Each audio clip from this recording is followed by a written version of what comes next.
Compte rendu de la 4e réunion restreinte du gouvernement du jeudi 11 décembre 2025. Le président de la République, chef de l'État, a présidé ce jeudi 11 décembre 2025 à la Cité de l'Union africaine, conformément à l'article 54 de l'ordonnance 24/88 du 11 octobre 2024 portant organisation et fonctionnement du gouvernement, modalités de collaboration entre le président de la République, le gouvernement ainsi qu'entre les membres du gouvernement, la 4e réunion restreinte du gouvernement. 3 points étaient inscrits à l'ordre du jour. 1. Communication du président de la République, chef de l'État. 2. Points d'information. 3. Examen et adoption de textes. Au chapitre 1 du Conseil de ministres de ce jour, le président de la République avait un point unique dans sa communication. Il s'agit de l'aggravation de la situation sécuritaire dans l'Est du pays. Le 4 décembre 2025, la République démocratique du Congo et la République du Rwanda ont signé à Washington DC un accord de paix historique, fruit d'efforts diplomatiques soutenus et porteur d'un espoir légitime pour mettre un terme définitif au cycle de violence qui endeuille notre nation depuis plus de 3 décennies. Cet accord engageait les parties à cesser immédiatement les hostilités, à favoriser la désescalade et à ouvrir la voie à une stabilité durable dans notre région. Cependant, le président de la République a déploré avec la plus grande fermeté que, à peine quelques jours après la signature de cet instrument, la République du Rwanda ait choisi de violer ses engagements. Elle a intensifié les opérations offensives dans les provinces du Nord Kivu et du Sud Kivu avec pour objectif manifeste de s'emparer de nouvelles agglomérations. Cette escalade militaire, contraire à l'esprit et à la lettre de l'accord de Washington, aggrave dramatiquement une situation humanitaire déjà critique.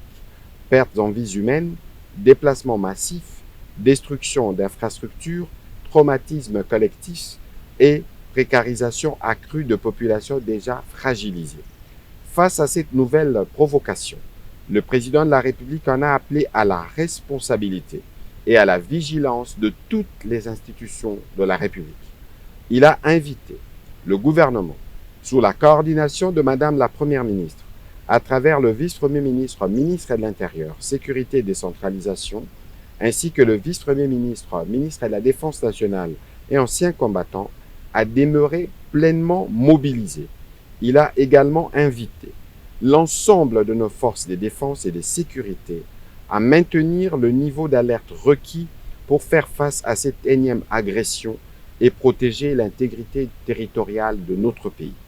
Dans cet esprit, le président de la République a annoncé la convocation imminente d'une réunion interinstitutionnelle ainsi que d'un Conseil supérieur de la défense élargi afin d'approfondir l'analyse de la situation et d'arrêter en toute souveraineté les options appropriées pour maîtriser l'évolution des opérations et garantir partout la sécurité de nos populations. Au deuxième chapitre du Conseil restreint de ce jour, relatif aux points d'information, un seul point d'information, les chefs d'état-major général de forces armées de la République démocratique du Congo, spécialement invité à cette réunion, a fait le point de la situation sécuritaire sur les différents terrains opérationnels. Il a informé le Conseil restreint des dispositions mises en place par l'armée pour garantir la sécurité et la protection du territoire, spécialement dans les zones attaquées par les forces rwandaises et leurs supplétifs.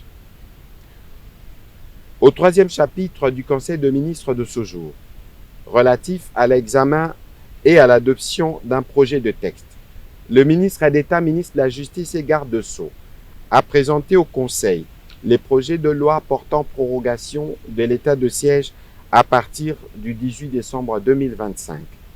Après débat et délibération, le Conseil restreint a adopté ces projets de texte. Commencée à 15h48, la réunion restreinte du gouvernement a pris fin à 17h20. Je vous remercie.